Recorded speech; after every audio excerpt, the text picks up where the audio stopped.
বছরে ২,০০০ ট্যাক্সি ও motor cycle চালক নেবে আমিরাত। বাংলাদেশ থেকে মোটর সাইকেল চালক ও গাড়ি চালক নেওয়ার প্রক্রিয়া শুরু করেছে মধ্যপ্রাচ্যের দেশ সংযুক্ত আরব আমিরাত ইউএই। একথা জানিয়েছে প্রবাসী কল্যাণ ও বৈদেশিক কর্মসংস্থান প্রতিমন্ত্রী শফিকুর রহমান চৌধুরী।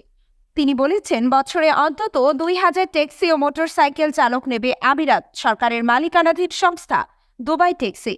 প্রবাসী কল্যাণ ও বৈদেশিক কর্মসংস্থান মন্ত্রণালয়ে আজ বৃহস্পতিবার সাংবাদিকদের প্রশ্নের জবাবে এসব কথা বলেন প্রতিমন্ত্রী শফিকুর রহমান চৌধুরী।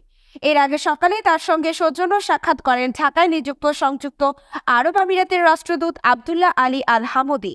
প্রতিমন্ত্রী বলেন, চলতি বছর বাংলাদেশ থেকে ১,০০০ মোটর সাইকেল চালক ও ৩০০ ট্যাক্সি চালক নেবে আরব আমিরাত।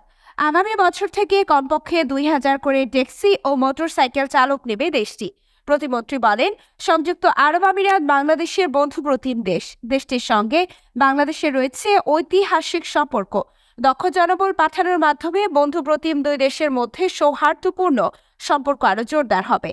তিনি জানান, গত মাসে সংযুক্ত আরব আমিরাত সফরকালে বাংলাদেশ থেকে কর্মী নিয়োগকারী ১৬টি কোম্পানির চেয়ারম্যান বা প্রধান নির্বাহীদের সঙ্গে বৈঠক করেন প্রতিমন্ত্রী। এর মধ্যে অন্যতম দুবাই ট্যাক্সি। সে বৈঠকের ফলে ইতিমধ্যে দক্ষ কর্মী নিয়োগ শুরু করেছে দুবাই ট্যাক্সি কর্পোরেশন। ঢাকায় নিযুক্ত সংযুক্ত আরব আমিরাতের রাষ্ট্রদূত আব্দুল্লাহ আলী আল হামুদি বলেন, বাংলাদেশ থেকে নিযুক্ত শ্রমিকেরা সংযুক্ত আরব আমিরাতের শ্রম আইন অনুযায়ী বেতন পাবেন।